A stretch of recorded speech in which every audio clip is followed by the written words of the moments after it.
Hey, Andrew, what have you been working on?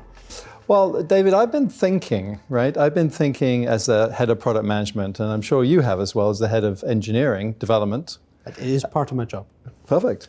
Some of the topics that, that we think about every single day when we talk to our customers and what's new, basically. Right. And what is new? Well, from my perspective, it's sort of interesting, right? We talk to organizations, they want to be digital innovators, they want IT to have more velocity and, repeatability in terms of what they do. That's a challenge, right? Velocity is something we all face as an issue. Yeah, we do. So. But I think, as you and I've chatted, there's a big untapped potential out there, and that's all of the employees of a business. Okay. That's the citizen developer thought. Yes, yeah. Okay. So if I unpack that a second, that's maybe people like you and I, right, who are subject matter experts in a particular part of the business, and we encounter a tactical or situational issue that gets in the way of running the business. So what's new in what you're encountering? I don't know if it necessarily is sort of new, right? I mean, technology is always a fashion, right? And sometimes it's yes, but not now. It needs to evolve, it needs to mature before it becomes actionable. But then, sometimes there's an inflection point, right? There's an inflection point where all of the pieces fit together, and then you get a magnifying, you get that network effect. I think that's inside an organization, there's a lot more people who run the business than the people who have a formal IT title and are responsible for building things. Right, absolutely. Right, yeah. But we've seen that over the years with Microsoft Access databases, classically, right? Which were the bane of many IT departments' existence because you had pieces of software that you just couldn't get rid of, right? So are you not just recreating that problem? Well, I think, IT have seen that problem in Microsoft Access and other solutions down the road. And, they want to empower those great teams of people to take action and build things, but they need it to be done in a governed way, right? It's about governance, but doing it in a safe way where it's repeatable for the organization and they can be productive. So what's the problem we're really talking about here? I think the problem is enabling the citizen developers who ostensibly operate in an autonomous environment, right? Right. And they should be allowed to solve the business problem that they have. Sometimes they'll run into issues, right? And they need some assistance. And we have to do that in a way that is interacting with their colleagues. Yes, exactly. So that sort of maybe leads into the other piece of the other question, which is, well, what about the governance part, right?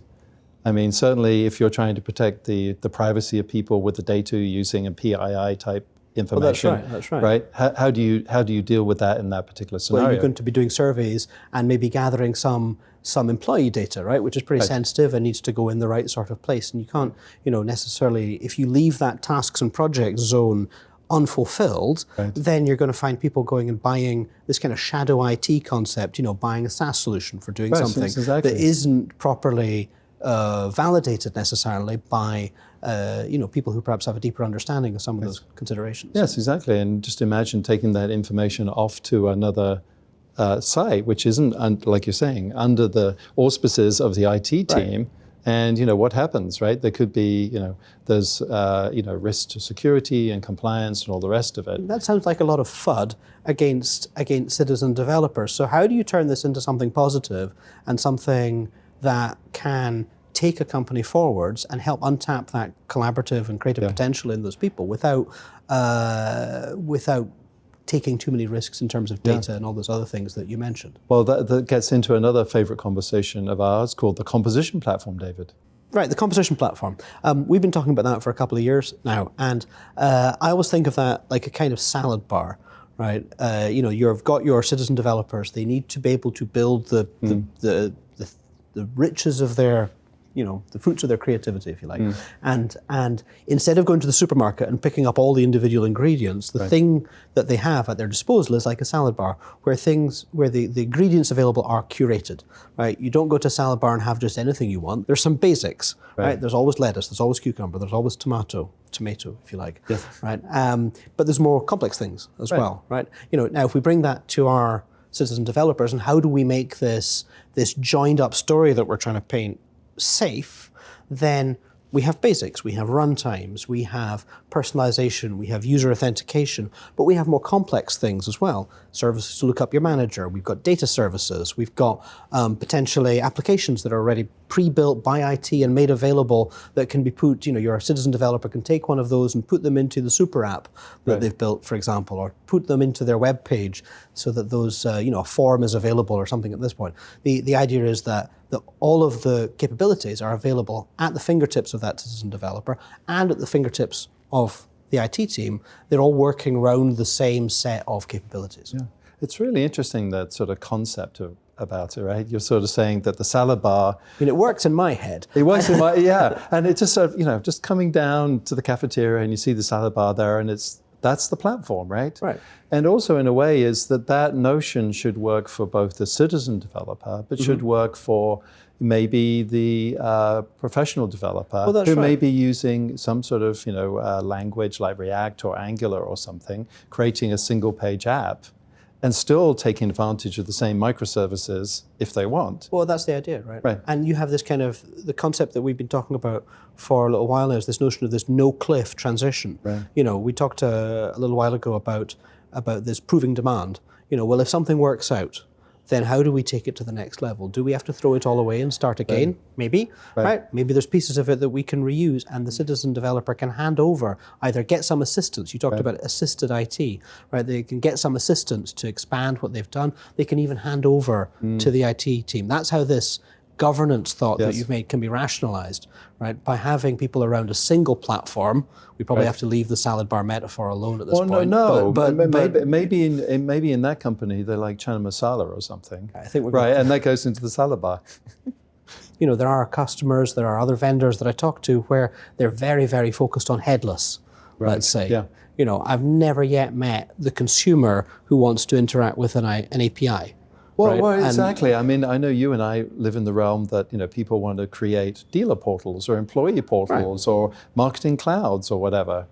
That doesn't necessarily mean that you have to implement it one way or another. I mean, I do like to do my shopping with Postman and send API calls, but it's maybe not the most user-friendly way to go about it. Right? Yeah, I think there's another interesting thought, David, that I want to sort of segue through to is, how some problems look like that you have a hammer and looking for a nail, right? And then when you start... Me all the time. It happens to you all the time, right? But if you zoom out there for a second and say, well, it's not just about maybe, just building one type of, experience, right? Which is very content-centric. Right. And you realize it's about, as you said about business outcomes, then, you're either automating or digitizing or providing self-help. It's a process, right? Right. You're actually building an outcome, right? And it isn't just about the content, but it's about the applications that you I think that's quite right. The applications you build, the workflow, the business rules you build in. It sort of reminds me of my shed at home. My wife has put up, her spade and her fork and her secateurs and all these things on the wall. And you have to pick the right tool for the job, right? Yeah, so absolutely. It's not all headless and it's not all headed and like you're saying. Well, I think our perspective is quite interesting on that because the customers that we interact with tend not to be that marketing centric, right? So when you're building e-commerce sites, when you're building marketing content, it's very attractive sometimes to think, well, everything can be done in that manner with a bunch of developers, bunch of APIs. Let's go quickly. We have our digital experience platform that has some of those tools that you talked about, content assets, website management. We have API management within some of our other products, and we've got low code to pro code development tools. And so it's when we kind of unfocus our eyes and look at the totality of what can that be that we start to see this, and we see it in analyst materials as well. So that gives us some feeling that we're not the only people thinking this way, right? That this round trip between the citizen developer and the professional developer is absolutely where the market is moving and what we need to do. Part of what we're sort of saying is, what is old is also new again. But sometimes the technology is just It's got to reach its maturity, right? I think that's completely right. Yeah. I think that's completely right. You know, and you mentioned fashion earlier. You know, there's an element of fashion around some of these things, about Yes. buzzwords around microservices and cloud native to some extent as well. Right. You know, that sounds great in the executive presentation, and when technology people come and look at it, they wonder what we're talking about. You know, and I think we need to stay focused on the business outcome that we're trying to drive. Yeah. Well, I think that's a good resolution for all of us, right? Stay focused on the business problem. Absolutely. And engage all of your employees inside your business, but find smart ways to do it Yes. on a common platform for all of the modalities of what you're trying to build. Absolutely. 100%. Okay, cool.